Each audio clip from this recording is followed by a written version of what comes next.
여선교회 충북연회연합회가 주관하는 2021년 3월 나라와 민족 여선교회를 위한 기도회를 시작하겠습니다. 하나님 말씀은 로마서 12장 11절입니다. 부지런하여 게으르지 말고 열심을 품고 주를 섬기라.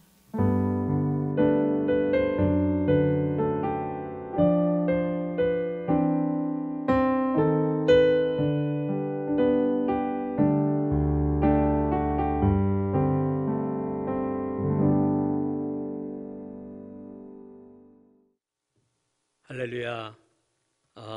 코로나 전국으로 참 모이기 힘든 때인데 이렇게 전국 감리교 여선교회 연합회에서 온라인으로 나라와 민족을 위해서 또 이렇게 기도회를 여는 것에 대해서 무척 감사하게 생각합니다. 우리 감리교회는 연관주의가 참 강합니다. 장로회 연합회, 남선교회, 여선교회, 청장년회, 청년회, 교회학교 연합회 뭐 이렇게 연합하는 일에 강점이 있고, 그리고 또 이 교회들끼리 또 함께 이렇게 협력도 잘하는 그런 강점이 있습니다. 근본에 여선교연합회가 온라인으로 기도회를 연다고 해서 기쁜 마음으로 또 이렇게 여러분에게 말씀을 전하게 됐습니다. 요즘 솔직히 말해서 코로나19 전국으로 인해서 교회가 많은 타격을 입게 되었어요. 사회에서 교회와 그리스도인에 대해서 그 인식을 굉장히 나쁘게 그렇게 하고 있을 뿐만이 아니라 또 학생들과 청년들에게, 다음 세대에게 타격이 커가지고 선교와 전도에 어려움이 생긴 것은 사실입니다. 우리 이러한 때에 우리 여선교회, 우리 감리교 여선교회원들이 더 적극적으로 분발하고 일어나서 영적인 부흥을 위해서 기도하고 또 복음을 전하는 일에 앞장서야 될 줄로 믿습니다. 오늘 이 기도의 자리가 복된 자리가 되기를 바랍니다. 자, 오늘날과 같은 상황에서 우리가 어떻게 해야 될까요? 그래서 제가 오늘 말씀에서 그 해답을 찾습니다. 로마서 12장 11절 이런 말씀이죠. 제가 짧으니까 그냥 읽어드릴게요. 부지런하여 게으르지 말고 열심을 품고 주를 섬기라. 아멘.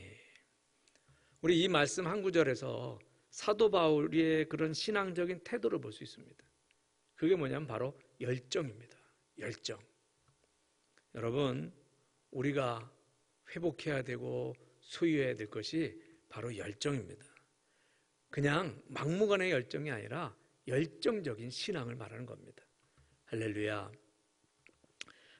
이미 고인이 됐습니다마는 세계적으로 그래도 큰 영향력을 끼쳤다는 사람 가운데 스티브 잡스라는 사람이 있어요. 요즘 젊은이들이 그 휴대폰을 보는데 젊은이들은 우리나라 삼성전자 휴대폰보다 그 애플의 아이폰을 더 많이 사용하는 것 같아요. 그 애플의 아이폰이 세계적인 그런 기업이 됐는데 그 애플사를 세운 사람이 스티브 잡스입니다. 마이크로소프트사의 빌 게이츠와는 아주 대비되는 그런 인물이죠. 컴퓨터사의 최고 경영자였고 또 최초의 퍼스널 컴퓨터, 개인 컴퓨터를 만든 사람이기도 했고요. 그리고 컴퓨터에서도 특별하게 매킨토시라고 하는 그런 컴퓨터 종류를 만들어서 컴퓨터의 혁명을 일으키기도 했습니다. 그리고 그 옛날에 플로피 디스크 대신에 광자기 그 디스크 드라이브를 장착하는 것, 이런 것들도 다 그 사람이 발명해낸 거죠. 이 스티브 잡스는 입양아 출신입니다. 그래서 양부모 밑에서 자랐어요.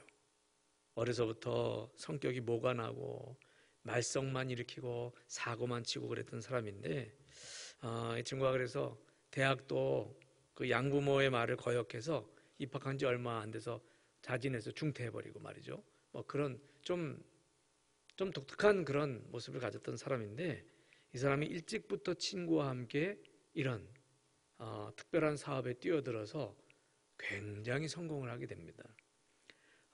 개인 그 퍼스널 컴퓨터를 개발해서 백만장자가 되고 25살에 억만장자까지 되는 거죠.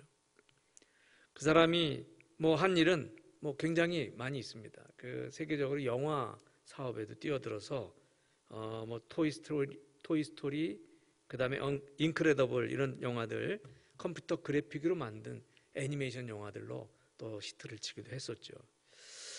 그 사람이 지칠 줄 모르고 도전하는 그런 가운데 결국 췌장암 선고를 받아요. 2004년도에 췌장암으로 죽음을 선고받고 그 사람이 돌아갈 때까지도 그냥 끝까지 열정을 다해서 그렇게 일을 했던 걸 봅니다. 췌장암으로 많이 육신이 연약한 가운데서도 그 미국의 스탠포드 대학의 졸업식장에서 축사를 하는데 그게 굉장히 유명한 그 말이 됐습니다. 그 젊은이들을 향해서 대학 졸업을 앞둔 젊은이들을 향해서 그가 한 말의 핵심이 이런 내용이었어요. 매일 인생의 마지막 날처럼 살아야 된다. 그리고 헝그리 정신을 가지고, 배고픔의 정신을 가지고 미련할 정도로 자기의 길을 가라. 영어로 간략하게 stay hungry, stay foolish, 미련할 정도로 배고픔의 정신을 가지고 자기 길을 가라 라는 말이죠. 참 유명한 명언을 남기고 그는 죽었어요. 매일 인생의 마지막 날처럼 그렇게 열정적으로 살아라. 그가 그렇게 독실한 크리스찬은 아니었습니다만은 그것이 우리들한테 울리는 그런 울림이 있어요. 울림이 있습니다. 전문가들이 분석하는 것에 의하면 비록 기술 면에서는 부족하여도 큰 열정을 품은 사람이 기술은 탁월하지만 열정이 없는 사람을 압도한다. 그런 얘기를 했어요. 그래서 이 세상에도 보면 모든 위대한 예술이라든지 음악이든지 위대한 드라마, 조각작품, 위대한 문학 이런 이면에는 창조성과 더불어 열정이 있었다라는 걸 볼 수 있습니다. 덴마크의 실존주의 철학자 가운데 그 제렌 킬케고리라고 하는 사람이 있어요. 그 사람은요, 이 세대는 종교가 부족해서 망하는 게 아니라 하나님을 향한 열정이 부족해서 망할 것이다. 이런 말을 했어요. 킬케고리는 신학자이기도 했는데 종교가 부족해서, 교회가 부족해서 망하지 않고 하나님을 향한 열정이 없어서 망하게 될 거다. 그런 얘기를 한 거 우리가 한번 새겨야 될 말씀이다. 그렇게 여겨집니다. 제가 오늘 말씀에서 사도 바울을 통해서 우리에게 주신 말씀이에요. 부지런하여 게으르지 말고 열심을 품고 주를 섬기라. 오늘 말씀 우리 마음에 새겼으면 좋겠습니다. 여러분, 오늘날 우리 교회가 당하고 있는 이 어려움, 또 침체되고 다음 세대가 시들해지고 있다면 우리가 회복해야 될 것은 바로 신앙의 열정이다라고 하는 거죠. 자, 그러면 우리가 어떻게 해야 될까요? 오늘 이 기도의 시간 짧게 메시지를 전합니다만 세 가지만 말씀드릴게요. 첫 번째는요, 우리에게 주님을 향한 열정이 있어야 됩니다. 주님을 향한 열정이 있어야 돼요. 서기 350년경 로마 교황을 지냈던 율리우스라고 하는 사람이 있었어요. 율리우스. 이 사람은 매우 그래도 고결한 신앙을 가지고 있었습니다. 그래서 그 당시에 초대교회 당시죠, 성자로 칭호를 받았습니다. 이분이 어느 날 꿈을 꿨어요. 꿈속에 어떤 사람이 자기를 찾아온 거예요. 그래서 이 율리우스가 꿈에 그 사람에게 자기의 열심히 많은 것을 자랑했어요. 참 이렇게 열심히 했습니다. 열심히 내가 그렇게 했습니다. 그러니까 그 사람이 열심을 좀 보여달라고 그러는 거예요. 율리우스 보고. 그럼 당신의 열심 한번 보여달라. 그래서 율리우스는 자기의 가슴 속에서 열심 덩어리를 꺼내서 보여줬어요. 그래서 열심 덩어리를 꺼내 보여주니까 그 사람이 이 가슴에서 꺼낸 열심 덩어리를, 율리우스 가슴에서 꺼낸 열심 덩어리를 저울에 딱 잰 거예요. 저울에 딱 재면서 무게가 100근이나 나간다고 이야기를 한 거예요. 100근이 나간다. 그러니까 율리우스는 자기의 열심이 그렇게 많은 무게가 나가는 것을 보고 매우 흐뭇했어요. 그런데 그 사람이 이 율리우스 가슴에서 꺼낸 그 열심 덩어리를 뜨거운 물에 집어넣어서 녹였습니다. 그리고 구성 성분을 말해준 거예요. 뭐라고 이야기를 했냐면, 이 성분을 보니까 당신의 야심이 30근, 자기 자랑이 25근, 명예심이 40근, 그리고 하나님을 향한 사랑이 5근밖에 안 되는군요. 이렇게 이야기를 한 거예요. 그러니까 자기가 열심히 했다라고 하는 그 속에 자기 야심과 자기 자랑, 명예심 이런 게 들어갔고 정말 하나님을 향한 진심 어린 열심은 5%밖에 안 된다는 거예요. 5%밖에. 율리우스는 꿈에서 깨서 자기를 부끄러워하고, 예? 정말 내가 하나님을 향한 진정한 열심이 있었나? 그러고 보니까 다 내 자랑이고, 예? 다 자기 열심이고 내 명예심 갖고 그렇게 했구나 라고 하면서 크게 회개했다는 그런 이야기입니다. 여러분, 열심이라고 하는 단어가 열정, 열심이라는 단어가 영어 단어로 enthusiasm이라고 하는 게 있습니다. enthusiasm. 여기서 n이라고 하는 것은 무엇 안에, theism이라는데 여기서 theos, 이건 하나님이라는 말이에요. 하나님 안에 있다라고 하는 거예요. 정말 열심이라고 하는 것은 하나님 안에 있는 열심이라는 거예요. 자기를 위한 것이 아니라 주님을 위한 열심이 있어야 된다라고 하는 거죠. 그러면 우리가 한번 생각해 보십시다. 나는 내 인생에 주님을 위한 열심을 갖고 살아가고 있는지, 내가 누구를 위한 열심을 갖고 살아가는지. 그러니까 올바른 믿음에 근거하지 않는 그런 열심은 오히려 많은 피해를 가져올 수 있어요. 그러나 이제는 자신의 뜻을 이루기 위한 그런 열심보다 그것을로 나가면 교회와 성도들에게 어려움을 줄 수 있습니다. 정말 주님을 위한 열심을 갖고 나가야 될 때다라고 하는 거죠. 성경은 이런 열심을 경고해요. 그래서 로마서 10장 2절에 바로 너희가 하나님께 열심히 있으나 올바른 지식을 따른 것이 아니니라. 올바른 지식을 따른 것이 아니니라 그랬습니다. 제가 모태신앙인입니다만은 중학생 때 은혜를 받았어요. 중학생 때 은혜를 받았어요. 성령 체험을 한 거죠. 너무 교회가 좋았어요. 그래서 정말 교회 생활을 열심히 했어요. 토요 학생 예배, 주일 공중 예배, 주일 저녁 예배, 수요일 저녁 예배, 금요 철야 기도회까지 고등학교 졸업할 때까지 한 번도 빠지지 않고 열심을 냈어요. 지금도 돌이켜보면 나에게 있어서는 정말 순수했던 열심과 열정을 가지고 신앙생활한 것이 바로 그때가 아닌가 그런 생각이 들어요. 교회에서 때로는 철야하면서 잠을 자기도 했고, 그래서 그 열심을 갖고 하다 결국은 신학대학을 가게 됐습니다. 교회학교 교사를 하게 되면서 나름대로 열심을 했어요. 열심히 했어요. 근데 나이가 들어가면서 이게 순수했던 열심이었나 라고 하는 그런 의심이 갈 때가 있었음을 솔직히 말씀드릴 수 있습니다. 여러분, 우리에게 있어서 정말 주님을 위한 그런 열심이 무척 중요합니다. 저도 목회를 하면서 교회를 섬기고 있습니다만은 우리 여선교회가 특별히 우리 한국 감리교회에 있어서 어디보다 여선교회가 그동안 공로가 크고 많이 주님을 위한 열심을 보여준 게 많습니다. 그래서 여선교회들이 그 열심이 잃지 않도록, 그 열심을 잃어가지 않도록 계속해서 붙들고 나가야 되는 거죠. 모여서 함께 기도하고, 그리고 함께 전도하고, 그리고 모일 때마다 그런 신앙인들이 서로 격려하고 하는 것, 그래야 이 주님을 위한 열심을 계속 이어갈 수 있는 겁니다. 여러분, 우리들에게 그러한 주님을 위한 열심이 계속되어져야 함을 분명히 명심하시고 그렇게 애쓰시는 여러분들 되시길 바랍니다. 두 번째로 우리가 생각할 거 있는데, 이 열심으로 그렇게 주님을 위한 열심으로 신앙생활 하려면 무엇보다 복음에 대한 분명한 이해와 확신, 그리고 신념을 소유해야 된다는 거예요. 복음에 대한 분명한 이해와 확신, 그리고 신념을 소유해야 된다. 우리가 누구를 가르치려고 하면 그 분야에 대해서 내가 무엇보다 잘 알아야 되잖아요. 학교 선생님이 되려면 그 가르칠 만한 그런 지식을 알아야 되는 거거든요.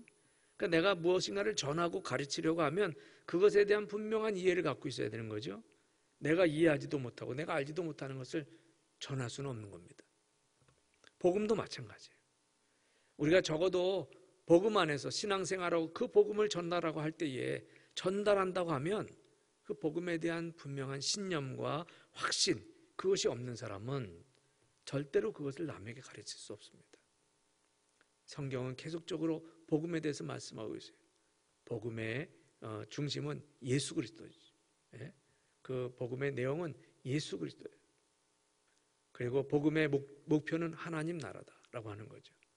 성경 몇 구절을 제가 읽어드릴게요.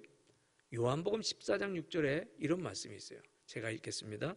예수께서 이르시되 내가 곧 길이요 진리요 생명이니 나로 말미암지 않고는 아버지께로 올 자가 없느니라. 아멘. 바로 예수님께서 말씀하신 것, 내가 곧 길이요 진리요 생명이다. 나로 말미암지 않고는 아버지께로 올 자가 없다라는 말씀. 이게 복음의 내용이죠. 자, 요한복음 1장 12절 말씀 제가 읽겠습니다. 요한복음 1장 12절. 영접하는 자 곧 그 이름을 믿는 자들에게는 하나님의 자녀가 되는 권세를 주셨으니. 아멘. 영접하는 자 곧 그 이름을 믿는 자들, 예수 그리스도를 영접하는 자, 구세주로 영접하고 그 예수 그리스도의 이름을 믿는 자들에게는 하나님의 자녀가 되는 권세를 주셨다는 거예요. 여러분, 우리가 이것을 믿는 겁니다. 사도 바울은 로마서 1장 16절 17절에 이런 말씀을 했어요. 역시 제가 읽을게요. 내가 복음을 부끄러워하지 아니하노니 이 복음은 모든 믿는 자에게 구원을 주시는 하나님의 능력이 됨이라. 먼저는 유대인에게요 그리고 헬라인에게로다. 복음에는 하나님의 의가 나타나서 믿음으로 믿음에 이르게 하나니 기록된 바 오직 의인은 믿음으로 말미암아 살리라 함과 같으니라. 아멘. 사도 바울이 복음에 대하여서 얼마나 분명한 이해와 신념을 가지고 있는가를 우리가 알 수 있습니다. 복음서에서 나오는 예수님이 하신 말씀들, 복음에 대한 이해를 시키기 위한 말씀이었고요. 바울은 너무나 분명하게 가슴에 새겼어요. 그래서 그 복음을 위해서 자기가 다른 세상 것들 다 배설물처럼 버리고 자기는 그것을 위해서 살겠다 이렇게 한 겁니다. 로마서, 오늘 보면 로마서 말씀을 봤는데 로마서 전체 문맥을 보면 1장부터 11장까지는 바로 구원에 대한 교리를 말씀하고 있죠. 거기 복음에 대한 핵심을 말하고 있어요. 그리고 12장부터는 구원받은 그리스도인의 삶의 방식을 말하고 있습니다. 구원받은 그리스도인의 교회 생활, 사회 생활을 어떻게 해야 되고 국가에 대해서는 어떻게 표현해야 되고 구체적으로 말씀하고 있어요. 그 중에 오늘 말씀은 그리스도인의 교회 생활을 언급하는 가운데 나오고 있는 말씀이죠. 구원받은 성도들은 진실해야 하고 사랑해야 되고 악을 미워하고 선에 속해야 되고 형제를 사랑하고 우애하고 존경하기를 먼저 해야 한다. 그리고 오늘 말씀에 무엇보다 열심을 품고 주를 섬겨야 한다고 바울이 말하고 있는 겁니다. 여러분, 구원받은 우리 그리스도인들이 가지고 있는 삶의 목표 가운데 그 하나는 교회와 내 주변의 형제들을 섬기는 거 아니겠습니까? 교회 학교 교사하면 아이들 잘 섬기는 거고요. 그러나 이 섬기는 일에 책임감이 없고 게으르고 열정이 없다는 것은 참된 신앙의 모습이 아니라는 거죠. 그래서 그 열정적인 신앙은 복음에 대한 분명한 이해와 확신이 있어야 된다라고 하는 겁니다. 세 번째로, 그럼 세 번째 그런 열정적인 신앙은 성령 충만함으로 살아야 된다는 거예요. 성령 충만함으로 살아야 된다. 여러분, 성령은 우리 마음과 가슴을 뜨겁게 하시는 분입니다. 성령님은 활동하시는 하나님의 영이세요. 움직이는 분이십니다. 일하는 분이세요. 그래서 우리로 하여금 열심히 일하고 활동하게 하십니다. 이것이 성령 충만의 본질이에요. 성령은 뜨거운 가슴으로 우리를 불타는 인생을 살게 해요. 그래서 오늘 본문에 열심을 품고 주를 섬기라 이렇게 말씀했는데 여기서 열심을 품고라는 말은 헬라어로 푸뉴마제오라는 그런 단어예요. 푸뉴마제오. 이 말은 성령이라고 하는 뜻의 푸뉴마하고 제오는 물이 끓듯 열정적이다는 거예요. 물이 끓듯 열정적이다. 그래서 이 말이 합쳐진 말로 이 열심을 품고 주를 섬겨라 이 말은요, 성령의 충만함으로 뜨거운 열정을 가지라 그런 뜻이에요. 사도 바울은 초대교회 성도들에게 오직 성령의 충만함을 받으라고 호소했는데 초대교회 성도들이 그 어려운 악천후에서도 불타는 그런 인생을 살았던 비결이 성령 충만이었다라고 하는 거죠. 여러분, 우리 감리교 창시자 존 웨슬리 목사님도 1738년 5월 24일 날 성령의 충만함을 경험하고 회심했어요. 그 이후로 열정적인 전도자가 되어서 당시 산업혁명기로 접어들어 혼란했던 영국 사회를 구원하게 됩니다. 독일에서는 그 웨슬리 목사님보다 좀 앞서서 진젠도르프 백작이라고 하는 분이 어느 날 성령의 충만함을 경험합니다. 그래서 열정적인 삶으로 그렇게 신앙생활을 하고 그를 따르는 사람들이 모라비안이다라고 하는 그런 교파가 생겨나게 되는 거죠. 모라비안 교파. 웨슬리 목사님이 그 모라비안 교도들의 영향을 받게 되는 거죠. 제가 목회를 하는 과정 가운데 지금으로부터 17년 전에 다 죽었다가 살아났어요. 뭐 열심히 그때 목회를 할 때인데 그 심장병을 앓게 됐어요. 갑자기 그것을 발견하게 됐는데 거의 뭐 죽을 지경이었고 제가 생존할 확률이 1%가 채 안 됐습니다. 그 당시 상황에. 그래서 확장성 심근증이라고 심장 근육이 늘어난 건데 심장 근육은 늘어나면 원위치가 안 돼요. 그것 때문에 심장에 관상동맥이 막혀서 한 1년 정도 지나서는 막혀서 그거 시술을 받다가 3번이나 심장이 멎는 그런 경험도 하게 되죠. 제가 열심히 목회를 할 때인데 그때 왜 그랬을까? 아무것도 의학적으로 뭐 도움이 될 만한 게 별로 없을 때였으니까 불치병이기도 하고 그래서 기도원에 올라가서 그 당시에 기도를 했어요. 저녁 식사를 하고 산에 얕은 산이지만 그 꼭대기까지 빨리도 못 올라가야 심장 써서 죽을까 봐 천천히 올라가서 그 저녁 해가 뉘엿뉘엿질 무렵에 큰 소나무 밑에 방석을 깔고 거기에 무릎을 꿇고 찬양을 시작하고 찬양을 시작합니다. 주님의 높고 위대하심을 내 영혼이 찬양하네. 주님의 높고 위대하심을 내 영혼이 찬양하네. 한참 찬양을 하다가 내가 기도합니다. 주여, 주여. 지금도 그때를 생각하면 생생해요. 주여, 눈물밖에 안 나요. 내가 그때 나이가 40대 중반이었어요. 제가 중학교 때 은혜 받고 펄펄 뛰다가 그래도 목사는 될 생각이 없었는데 고등학교 3학년 말에 저에게 음성 들려주셨어요. 대학 입학 원서 쓰러 다닐 때. 그래서 내가 하나님의 음성 듣고 소명받고 신학대학 갔습니다. 그러고 나서 때로는 뭐 이성적으로 목회하겠다, 좀 그런 뜨거운 열정적인 신앙이 좀 식기도 했지만 그래도 교회 봉사는 열심히 했어요. 어렵게 첫 목회 자리 나가서부터 그리고 첫 목회 정말 어려운 곳에서 목회하고 그리고 서울의 큰 교회에서 부목사 생활도 열심히 했어요. 그냥 내게 주어진 책임 다 하고. 그래서 정말 40대 초반에 정말 저한테는 과한 그런 교회에 담임 목회를 나가야 돼요. 그곳에도 열심히 했어요. 교회가 부흥했어요. 빌딩도 2채나 샀어요. 그리고 내가 목회 시작하고 3년 만에 출석 인원도 교인들도 2배로 늘었어요. 재정도 2배로 늘고 빌딩도 2채 사고. 근데 내가 왜 그 병에 걸리냐고. 내가 막 울면서 떼쓰면서 강청하면서 그렇게 기도했습니다. 하나님 겨우 여기까지 나 써먹으려고 목사 만드셨습니까? 내가 죽을 병이라고 하는데 막 떼쓰면서 나 죽으면 안 됩니다. 막 그렇게 했던 것 같아요. 내가 죽으면 뭐 교회 시험 듭니다부터 시작해가지고 우리 가족들은 거지 됩니다. 제 자녀가 2인데 딸하고 아들 다 초등학생일 때예요. 근데 한참을 그렇게 막 떼쓰면서 기도하는데 내 속에 무언가 뜨거운 것이 치밀어 오르듯이 하면서 내 마음을 울리는 음성이 있었어요. 네가 목회를 네 힘으로 해서 그렇게 교회 부흥한 것 같냐?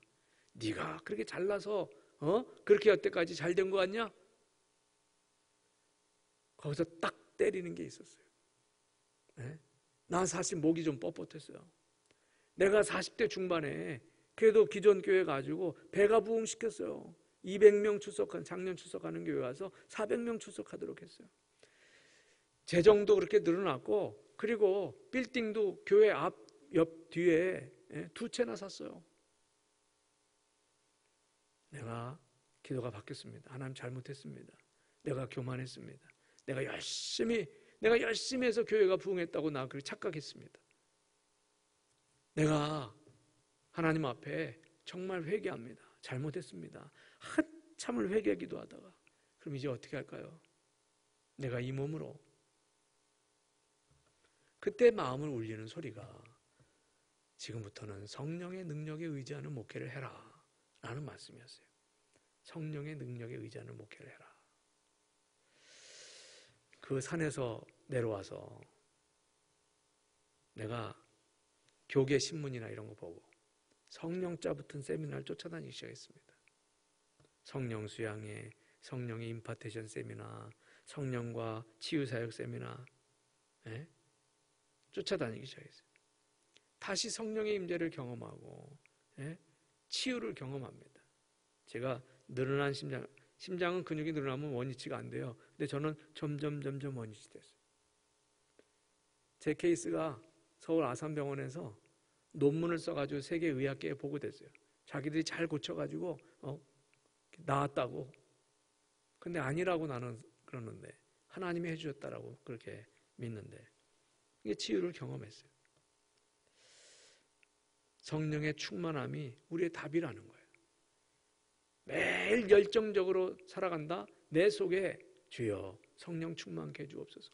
하나님 제 능력으로 하는 것이 아닙니다. 성령께서 함께 해주시는 거죠. 제가 새벽마다 기도하는 기도 제목 가운데 하나가 바로 그겁니다. 여러분, 우리 전국에 있는 감리교 여선교회 모든 선교회원 여러분, 성령의 충만함으로 열정적인 인생을 사시기 바랍니다. 오늘 제가 말씀드릴 건 이게 핵심이에요. 열정이라고 하는 것은 평범한 사람을 비범한 사람으로 부상시켜주고 불가능한 일도 가능한 현실로 바꿔놔요. 이 열정이 위대함을 창조합니다. 그래서 하나님이 원하시는 삶은 열정, 열심, 활력, 패기, 원기왕성한 인생인 거예요. 근데 거기 그 원동력이 성령의 충만함에서 나온다는 거죠. 영국에 찰스 윌리엄 프라이라는 사람이 있었습니다. 17살 때 자신의 동네에 있던 웨슬리 교회에서, 지금의 감리교회죠, 웨슬리 교회에서 처음으로 예수를 믿기 시작했어요. 자신의 아버지로부터 코어넷이라고 하는 나팔 부는 법을 배웠어요. 그 은혜를 받고 그 악기로 전도 집회마다 다니면서 연주를 하기 시작합니다. 이 사람은 그렇게 오래 살진 못했어요.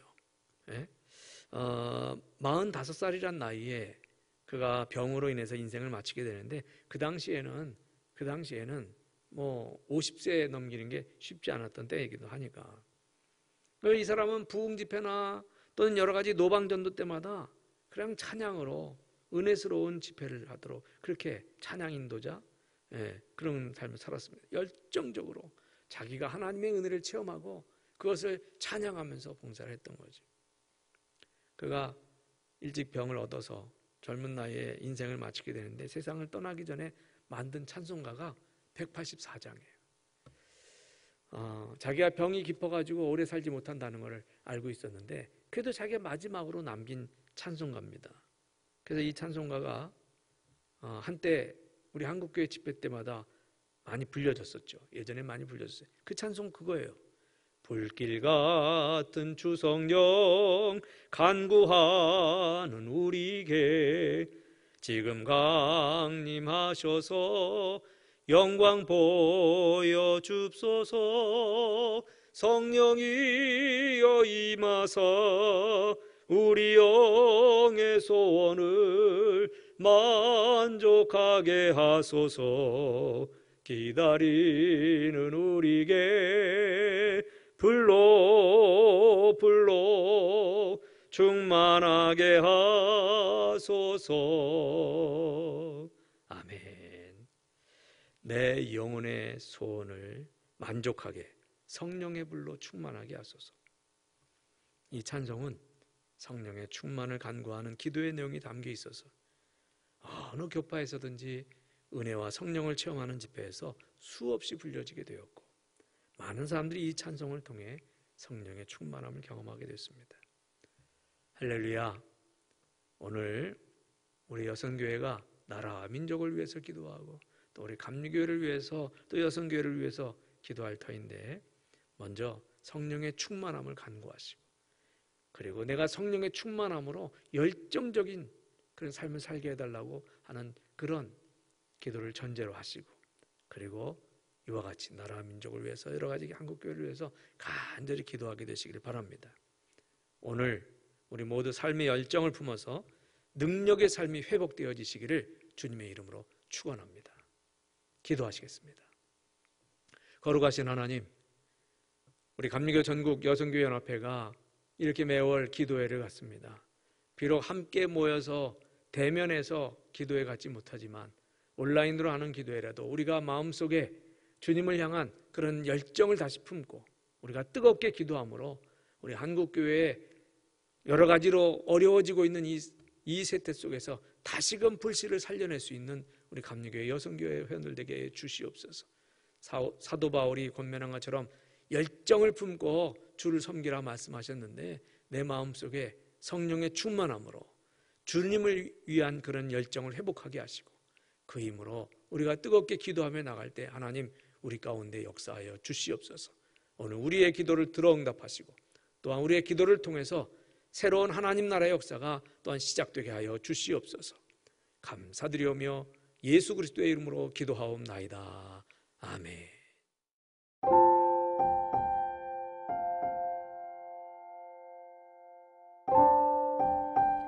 나라와 민족을 위해 기도하겠습니다. 코로나 백신 접종이 부작용 없이 신속하게 이루어지게 하시며 질병관리본부 관계자와 의료진들이 힘 잃지 않게 도우소서.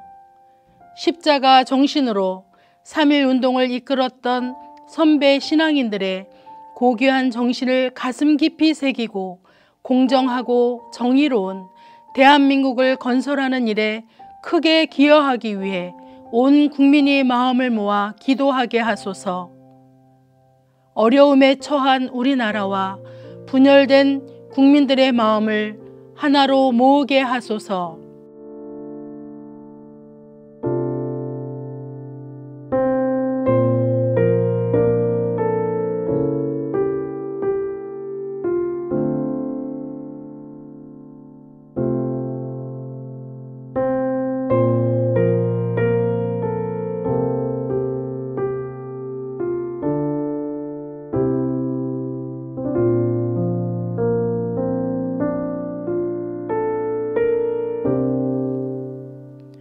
감리회를 위해 기도하겠습니다. 이철 감독회장님과 11연회의 감독님을 중심으로 감리회가 단결하여 세상의 빛과 소금이 되게 하소서. 군부 쿠데타로 인하여 어려움을 겪고 있는 미얀마의 국민을 도우소서. 또한 이곳에 파송되어 있는 감리회의 선교사와 그 가족을 안전하게 지켜주소서.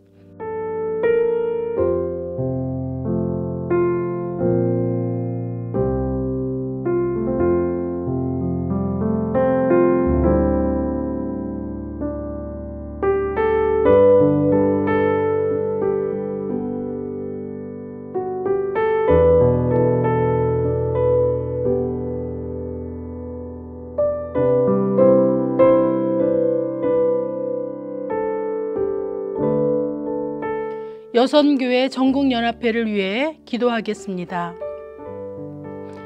여선교회 전국연합회와 11연회, 212지방 및 개체교회 여선교회들이 어디서나 올바른 리더십을 발휘하며 앞장서게 하소서. 안식관, 엘가온 입주자 모집이 은혜 가운데 잘 진행되게 하소서.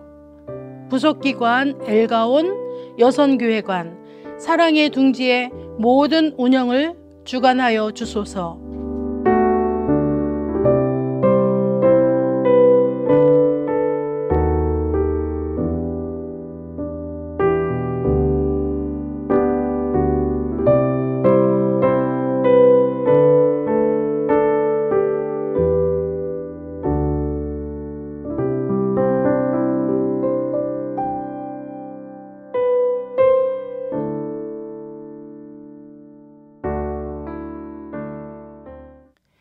주기도문으로 기도회를 마치겠습니다.